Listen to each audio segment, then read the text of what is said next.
Hello, I'm Zash, and welcome to episode 64 of my Senjou no Maou, or the Devil on G String, Let's Read. Joining me, as always, is my co-reader Faith.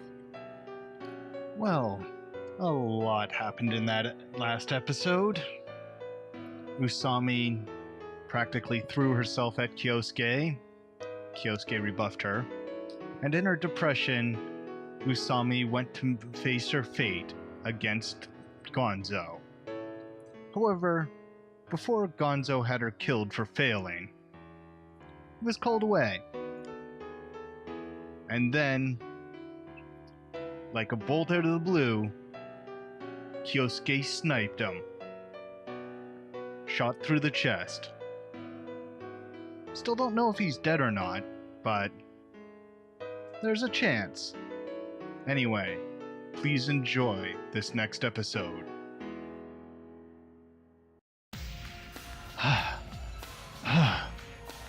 In all the battlefields I've been in, I've never felt so alive.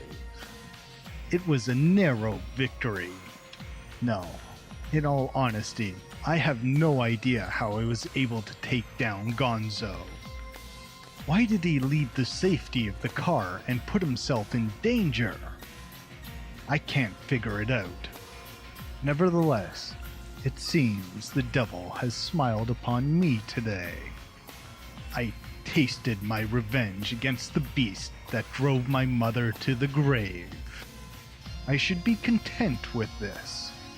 Farewell, Zai Gonzo. Now, Usami, you're next. When I went to return the rifle to its instrument case, I noticed something upsetting. There were footsteps attempting to match mine from a street corner behind me. I'm being followed?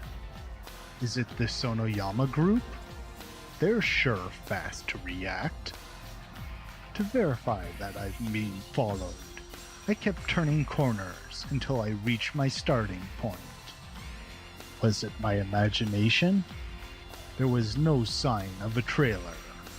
In any case, Sonoyama men wouldn't bother to tail me. They just strike the moment they spotted me. But they might be keeping an eye on me as they gather reinforcements for a surer victory. I should leave this place. I head straight for the Eastern District. The night isn't over yet. In fact, it's barely past midnight. Megalipses. Ellipses.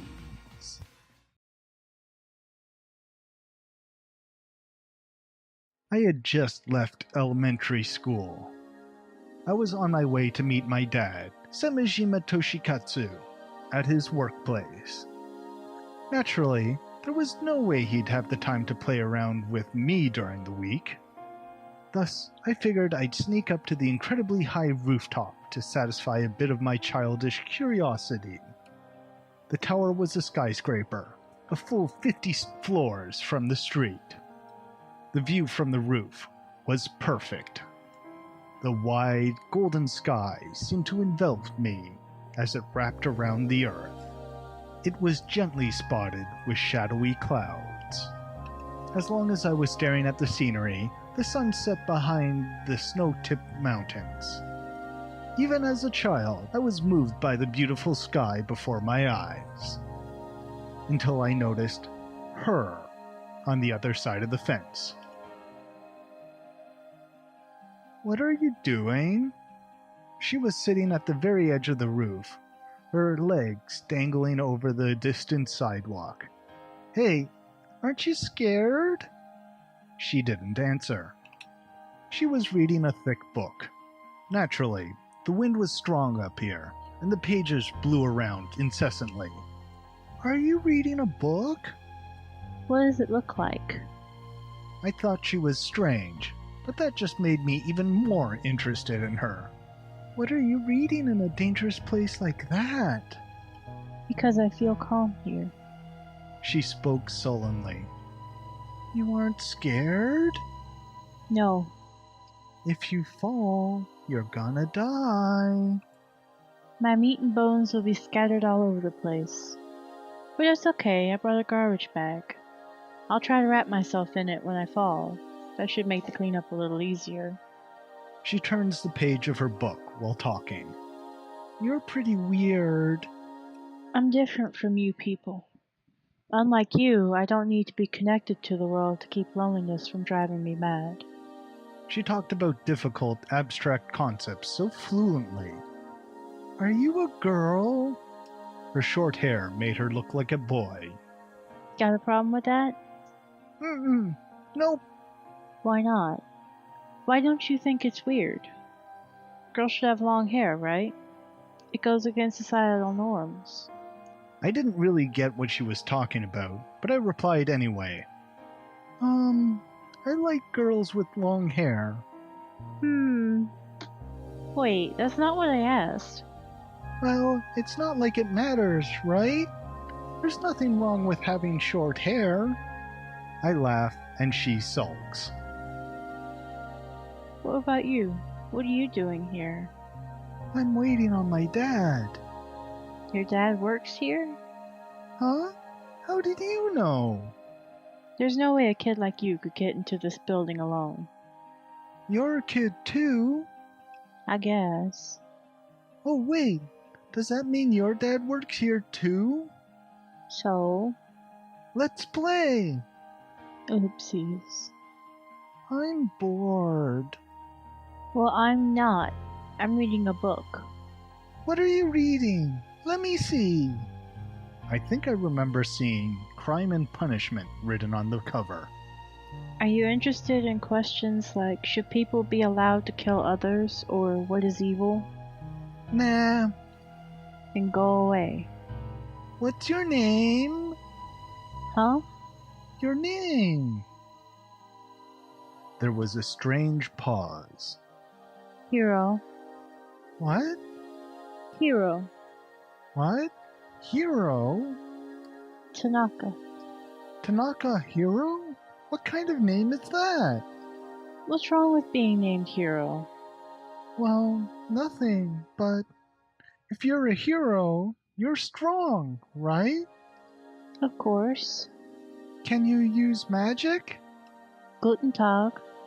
Whoa, awesome! Guten Morgen. Whoa, Ran. what kind of magic is that? I don't really know. You're weird.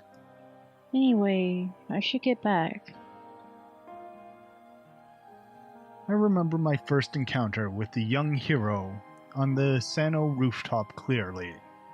I really must have had some sort of mental illness to lock away such an important memory. Megalipses. Ellipses. Ellipses. Megalipses. Now, Usami's next. Before the hive from spilling Gonzo's blood had subsided, I made my way to the Eastern District. I had decided upon a grave for Usami Yoshinori's daughter long ago. Usami should have heard about me from Tokita Yuki. I've told Tokita quite a bit about my activities. I've told her about the underground channel, and about my connections to foreign nations. I even let her stay at one of my lairs once. All the information I gave her knowing she may betray me. Thus, I'm not concerned about Tokita's information hindering my plans.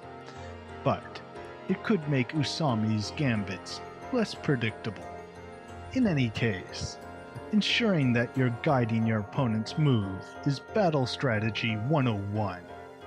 The very fundamentals of combat. I'd say this calls for another game of tag. I wonder if that cell phone I gave Usami has any minutes left on it. I try calling her. She quickly picks up. Yo, Usami, how are you? Usami moans. You killed Kansu-san? The media must be having a blast with it by now. The whole city will erupt in pandemonium. The death of the Sonoyama Group's boss, the most powerful member of the Sowa Alliance, is a hefty trigger. The scales of power in the underground will be completely upset. The Azai Corporation front will fall also. How's Tokita Yuki doing? Oopsies. Will she be handing herself over to the police? Trespassing, attempted murder. She has quite the laundry list of crimes by now. If Tokita Yuki is arrested, it would reverberate to the Special Investigations Unit of the police. Her father, Tokita Akihiro, is said to be a brilliant man. If I can, I'd rather like to avoid doing battle with him. Usami simply ignored my provocations, though. What do you want? I want to meet you. Usami's breath halts. You know that park in the Eastern District? Near Sabaki's old house? Oopsies. There's a levee nearby that leads to a drainage channel. And you want me to go there? We can't just walk in nonchalantly. They don't allow visitors in the outer underground discharge channel at this time, you see. Is there another way in? Plenty. The structure takes in water from all the surrounding prefectures. Didn't your father ever tell you about it? Usami didn't answer. There's a tunnel entrance a little over 200 yards west of the drainage channel. The fence is usually locked, but I'll open it as a service to you. Why, thank you. And don't worry about the water. The channel's empty at the moment. Inside the tunnel is warmer than outside. Very well. What's she being so cool about? This will be the final battle. Your final battle, that is. I'll choke you to death, just as my father did to yours. Megalipses. Ellipses.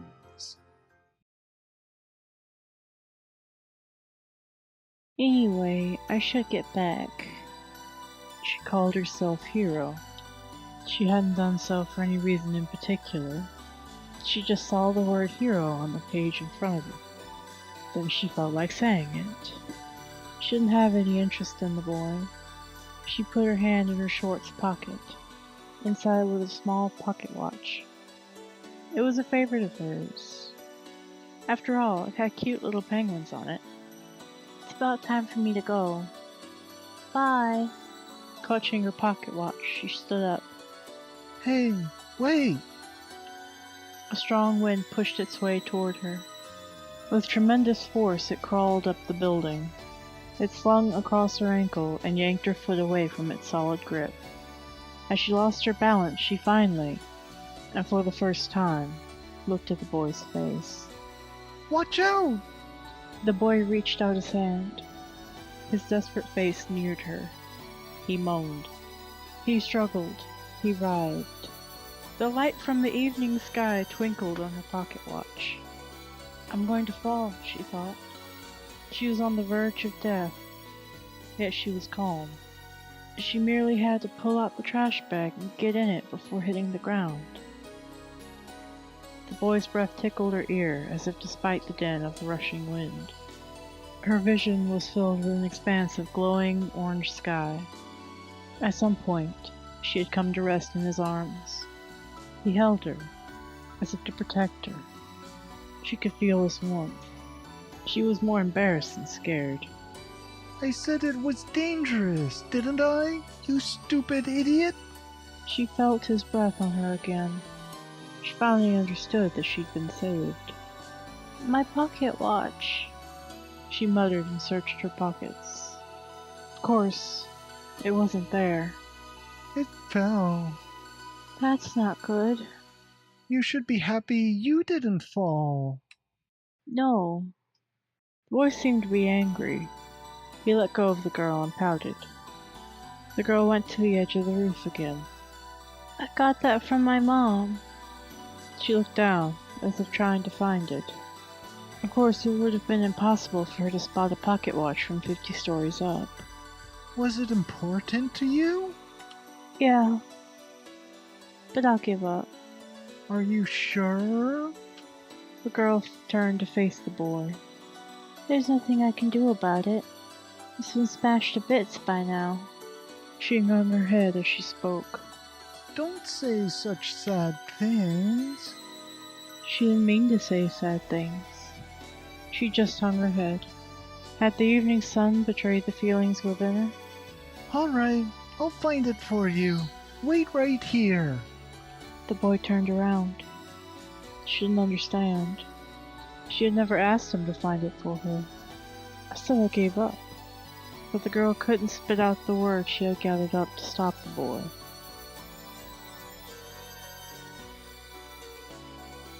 Darkness fell. She stood there in a daze. It was probably about time for her violin practice. She waited. It got darker, and artificial lights took the place of the burning red sky on the rooftop. Not a single star was in sight. The wind that had nearly robbed her of her life had brought thick clouds along with it. It was cold. She waited. The roof door was thrown open. Someone shouted happily. A shadow dashed towards her. Another voice shouted, even happier than the first. The girl vaguely realized that the second voice had been hers. The pocket watch was fine. There was a few small chips on it, but the smallest needle kept ticking away, second by second. It was a miracle. Almost like magic, the voice said. The hero's magic. A warm fire burned in her childish mind. To her, the boy was the hero. She stared at the boy. He looked at her with a gentle expression. She wanted to give him her thanks right away, but her rebellious heart wouldn't allow it. She couldn't help but feel embarrassed as he stared at her. Snow. The boy opened his arms wide and looked up at the black sky. He had looked away from her. This was her chance. She could say it now. Her heart had been aching, holding it in. Aren't you cold? Want to wear my coat? His eyes met hers again. His thoughtfulness warmed her heart, but her shyness returned with a vengeance. I don't have any friends, and my dad is always busy with work. Her lips suddenly started moving. She couldn't stop them. I'm always moving. So I don't have any friends. And everyone, thinks I'm weird. That's why I don't have any friends. She realized she was growing flustered. She was usually more calm and able to speak logically. You'd be surprised how few friends I have. She was always ignored by the kids her age. Thus, she decided to ignore them too. She had once read the phrase lone wolf in a book. She decided that being a lone wolf was her goal. I'm sorry. I'm really sorry. She apologized, choking back her tears. The emotional little girl in her finally surfaced. Hold it in, the girl said to herself. She'll just be dragged halfway across the world again. She won't be able to stay with the boy. Stay a lone wolf. Stay a lone wolf. Well, bye. She ran away. Her conscience ate at her. As she ran off, the boy shouted his name. I'm Kyousuke. We'll see each other again. Right, hero? The girl didn't answer. Her legs just stopped moving.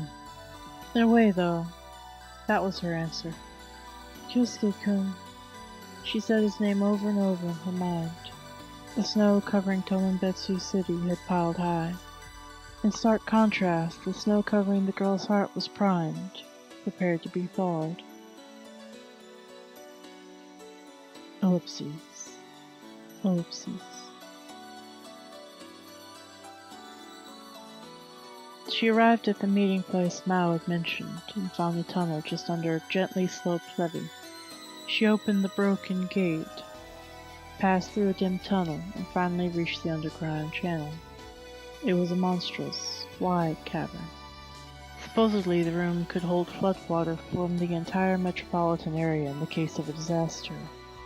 Haru thought of her father, Isami Yoshinori. She smelled cigarettes and heard the sound of mahjong tiles. Most of the memories she had of her father had at least one of those elements. She never had a chance to see another side of him. Her mother Kaoru dragged her across the world with her. So when she heard he had been killed by a man named Samajima Toshikatsu, it didn't hit her too hard. His co-workers shed more tears at the funeral than she did. She merely thought her father was a well-loved man. It wasn't until much later that she realized her father had somewhat deserved his end. Rumor had it he passed his illegal gambling debts onto Samajima Toshikatsu in some nefarious scheme. Haru's mother swept her off to Germany in the meantime. The two fled the public's prying eyes. I can't blame Kyousuke-kun for resenting me. Those are happy memories. She had met Kyousuke on the Sano Corporation rooftop for many an idle conversation, and not once did they ever worry about their feuding families. Kyousuke was cheerful, eloquent, and courageous as a boy. Polar opposite of Haru, who was unable to fit into Japanese schools due to her German upbringing. Isami Haru's only friend was her hero, Samajime Kyousuke. Where is Maou? As if to brush away her warm memories, she focused on searching for her mother's murderer's footprints. Ellipses. Ellipses. Reading a book again? I had found the girl's pocket watch just yesterday. I went out on the Seno Corporation's roof today as well. I was hoping I might see that hero girl again. You again? Yeah, I came to see you. I see. Well? Do you want something? Let's play. Why me? Dunno. Can't you play with your family? Dad is working. Mom is at the hospital, and my brother is in another country. Another country? Yeah, England. He's really smart. So he's quite a bit older than you? About 10 years. But you're about the same age as me, right? What about it? Wait, you mean you want to be friends with me? Of course. But I have to go to New York next week. Why? I have to follow my mom's work. I'm her opening act. Opening act? What's that? I play the violin in front of lots of people. I really like Air on the G-string. I see. I heard of it because my dad listens to it a lot. He's always listening to it these days. I could play it for you if you want. And you ask nicely. Oh yeah, and I like Earl Koenig too. What? Are you even listening? I heard about that one at school. It's kind of dark, but cool. Its title means devil. Koenig? Hey, you'll come back, right? From New York? I guess. But I don't know when. Japan is my home for now, though. What do you mean, for now? Nothing. Are you lonely? Huh? Why? Your dad is always busy, right? Mine is too. And I had a baby sister a while ago, but she died. I see. Her name was Kiyomi, and she was really cute. But we're still happy. Sometimes my brother comes home too. I took a picture with him just a while ago. I can use a camera. Even I can use a camera. Next time, I'll take a picture of you. No thanks. What for, anyway? As a keepsake. You, no. I'm not girly enough for that. Don't worry about it. Come to my house sometime. I told you, I have to go to New York next week. I didn't say next week. I said sometime. Anytime. We can all have dinner together. I'll tell you the address. I'll think about it, but don't count on it. The entrance to a dark tunnel looms before me. This is it, the outer underground discharge channel. Several footprints had trailed mud through the passage. Wait for me, Usami. Megalipses. Ellipses. I listen in and hear footsteps echoing from afar. It's Usami. She really came alone? This should be fun. I'd have expected her to call the cops. She must be drunk on heroism. She must want to catch me with her own hands. That, or she must have decided I'd run away with my tail between my legs if she led the police into my trap. Either way, she's come to die. What a foolish hero. She stubbornly chased me all the way, despite her powerlessness. She'd have done better to live the quiet life of a violinist. It's time to end this. Over here, Usami. I shout an invitation to her deathbed. Megalipses. Ellipses. As I anxiously awaited my reunion with Hiro, my life took a turn for the worse. The police called the house one night. They informed us that my father, Samajima Toshikatsu, had been arrested for murder. I'll never forget my mother's strength and kindness that bitter night. "What's wrong?" I asked her. Nothing. She replied, smiling. The next day, I was scared to go to school. I had been a leader in my class until then, but after the incident, I had no place there. Are you alright, Kyousuke-kun? You look like you might collapse. If there's something on your mind, you can always tell me, okay? My teacher reassured me during homeroom. When she did so, my classmates' apprehensive stares twitched. Everyone, be nice to Kyousuke-kun. He and his dad are two different people. He didn't do anything wrong. We should try to support him. That triggered the bullying. The kids started throwing around the term death penalty as a joke. And come recess, I often found a jump rope knotted menacingly on my desk. I came home to my mother slumped in a chair when she would typically be cheerfully cooking. With a broken face, one that had clearly given up, she welcomed me thusly. Did anyone say anything to you at school?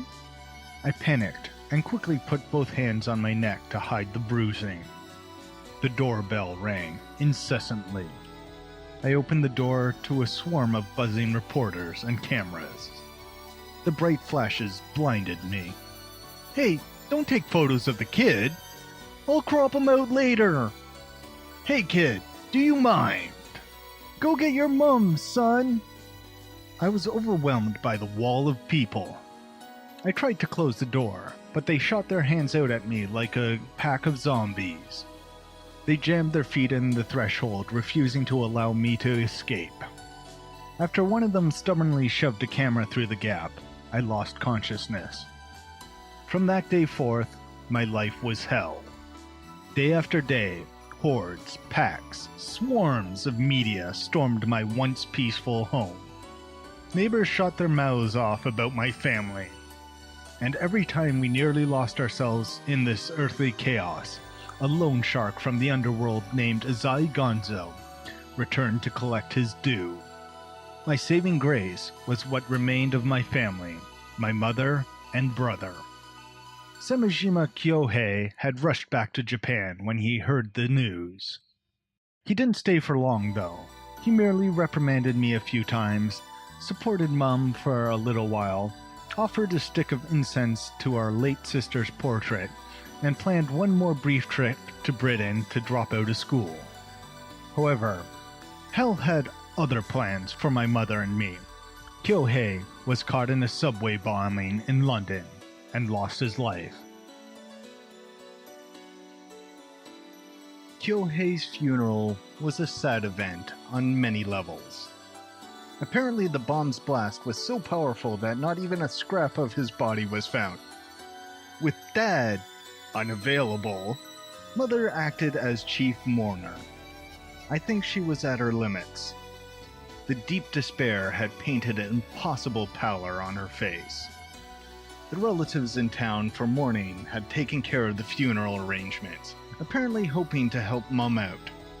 To be fair, if her life was like pristine, the loss of her son might have been at her limit. But behind the caring facade, they were all conspiring to strip my father's assets from him. Despite being tormented by debt, he had always adamantly refused to sell the house. He saw the house as the last stronghold of his family. And besides, why should he have to sell off the house which held our memories of Kyohei Nissan and Kiyomi to pay off a debt we shouldn't rightfully have? Of course, that logic didn't work on our relatives. One of my uncles had lent father money to pay off his debts.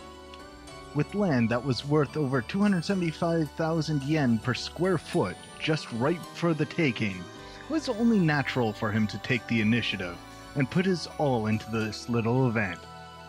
My brother Kyohei's funeral was neither a celebration of life nor a moment of sorrow, but a farce centered around the sparkling of gold. You sure are big these days, Kyousuke-kun. This particular uncle was a self-sustaining fisherman from Hokkaido. My father was the only successful person in his family. He was raised poor, but studied like a madman to get into a top university and land his job with Sano Corporation. And honestly, if one of his brothers could help him with that massive amounts of debt he had, I mean, obviously they're not too badly off. Yeah. I call that pretty successful. His brothers must have been jealous, and likely asked him for money often. That, on top of the 100,000 yen Dad sent home to his family every month, you'd think my uncles would be a little more loyal after all the money. And it was just downright unfair about Kiyomi-chan, but I reckon that's what happens when you have a kid at nearly 50. Even as a child, I could feel the evil intent hiding behind their kind faces. I could hear their whispers from the other side of the shut sliding doors. Toshikatsu's such a damn buffoon. You know, he never was one to talk things over with us. His wife got it tough too. She's a Toyama family girl, but I hear her folks won't let her come home unless she divorces Toshikatsu. Don't look to me like that's gonna happen. I told him time and time again, these inlander women are scary. Sure, she's got it tough and all, but she's rolling in Toshikatsu's dough. She may be a cute little thing, but she's too old to have any more kids. I'll take care of it. Just leave it to me. You mean the money? I'm sure the good Lord wouldn't mind if we took a little something from a guy who decided he'd rather cause trouble than support his family. Ellipses. I wonder why I'm in a place like this, as I listen to the priests chanting sutras. Just a few days ago, I had plenty of friends, my family was happy, and the sky from the Senjou Corporation rooftop spread far around me. Now, my father's in a cell. My mother seems about to faint. My brother was so thoroughly eliminated from this world that there's nothing left of him to mourn. And to add insult to injury, the media and my family circle like vultures, waiting to watch us suffer for a buck. Why do I have to go through this hell? Why must I struggle on this spider's web? Why do I have to be afraid of people's stares and whispers? There was someone looking down on me as I held my knees in the corner of the room. Hey there, Kyousuke-kun. Would you mind asking your mom a favor for us? His fake smile was so unlike my father's that I found it hard to believe they were brothers. You think you could convince your mom to take it easy for a little while and spend some time at her folks' place? He was telling us to hand over the house in a roundabout way. I bet you'd like a chance at going to another school, too. It's gotta be tough on you, Kyousuke-kun. I'm staying with Mom! Annoyed that he couldn't pick a better time, I stood up against him. Toshikatsu did... Your daddy did something real bad. When you do something like that, you ought to leave the house with your kinfolk. That's just common decency. Dad didn't do anything wrong! He muttered, then turned around to his other brothers. They don't usually engage in open confrontation. They just use sly means to get their way. Look, Kyousuke, your dad killed 4 people. He's a murderer. It's all fine and dandy to believe in your old man, but you gotta draw the line somewhere. Murder is wrong, son. But Mom loves Dad too. Well, he's got money. But, well, I reckon she can't just up and say that. So that's why us folk are at the end of our rope here. You probably don't understand all of this, though, seeing as you're still just a kid and all. His face grew more threatening. Sorry for being so pushy, but you better just listen to what I say. You and your mom don't got anyone else to rely on. You don't want to upset her, do you? My body shakes in anger as I realize I can't escape him. All right. I don't want to upset her. I nodded to that. But my uncles heaved a relieved sigh, thinking they'd won me over. I was just thinking of my mother. What could she say in her defense, with the whole family ganging up on her? Would anyone believe her if she alone pleaded her innocence? She did nothing wrong, I thought. This is unfair. I was angry at myself for being powerless and ignorant. If Dad were here, he'd beat them up. If Kyohei were here, he'd chase them off with his eloquent words. Though honestly, I don't know what other path his father had available to him. Yeah. Like, eventually they would fall apart anyway, but it would just keep going on and on and on. Yeah. I don't know. It's an ugly situation they found themselves in. I don't think there's any way out. Because even if Usami ended up getting arrested, like he would be popped as an accomplice. Yeah. Which would still ruin them. No, unless Toshikatsu turned state's evidence. Yeah, unless he did that. That might have helped, but I don't know how Usami would have gotten popped. Yeah. I don't know, because they don't talk much about the actual situation, so we don't know how much power he had. Yeah. And Usami has obvious Yakuza ties. Yeah, so even if the police did Yakuza catch might him, have come after his family, after Toshikatsu's family, if he threatened to talk. Yeah. So, I mean, there's really no way out. Yeah. I don't really blame his dad for what he did. Yeah. They were just stuck in a really crappy situation.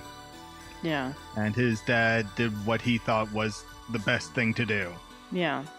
Well, maybe he thought if he went to jail and was killed, then his family would be free. Yeah. That's not what ended up happening, but Yeah. that might be what he thought would happen. Or he hoped. Yeah. Anyone. I wish for anyone to come save us. If just one person came to defend my mother's honor, even if it accomplished nothing, I would be satisfied. The sutras end, and I crouch on the floor. If I let myself be seen crying, I've lost.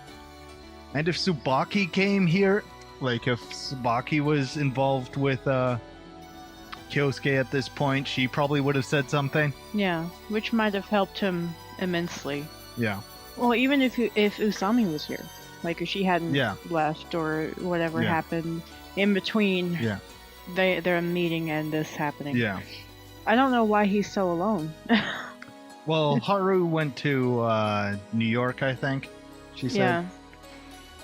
Like, it all conspired to be really, really terrible, and if one thing had been different, but it's not. Yeah. And that's what makes it so sad. Yeah. I grit my teeth, desperately trying to bear the pressure. Like, it may not have helped their situation, but if it might have helped Kyousuke in the long run. Yeah. The door at the back slides open. Oh, hell, never mind. You were talking about Usami? I see this probably didn't work out. Sorry for the interruption. When did she come back from New York? With an unbelievable amount of gumption for that tiny body, the young hero had jumped in. I've come to make an offering for my brother. Everyone was in a clamor at the sudden intruder. Who are you? Do you know where you are? My eyes met with hers. She must have guessed what was happening, seeing me with tears of anguish in my eyes. Hiro stared my uncle down.